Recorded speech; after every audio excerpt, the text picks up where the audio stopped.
భగవాన్ విష్ణు బద్రీనాథ్ కథ. పురాణాల ప్రకారం సత్యయుగంలో హిరణ్యాక్షుణ్ణి సంహరించిన తర్వాత భగవాన్ విష్ణువు కొంతకాలం శాంతి మరియు తపస్సు చేయాలనుకున్నారు. అందుకు పర్వతాల మధ్య ప్రశాంతమైన స్థలం కోసం వెతుకుతూ హిమాలయాలకు చేరుకున్నారు. అక్కడ అలకానంద నది ఒడ్డున ఉన్న లోయను చూశారు. ఆ ప్రదేశం మంచుతో నిండిపోయి తీవ్రమైన చలి ఉండేది. అయినా ఆయన ఒక బద్రీ చెట్టు కింద కూర్చుని కఠినమైన తపస్సు ప్రారంభించారు. చలిలో విష్ణువుకు బాధ కలగకుండా ఉండేందుకు లక్ష్మీదేవి బద్రీ చెట్టు రూపం ధరించి ఆయనను కాపాడారు.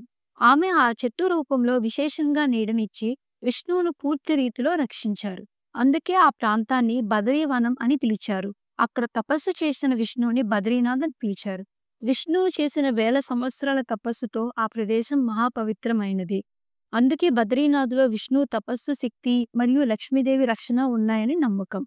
Thanks for watching. Please subscribe to CK Udas channel.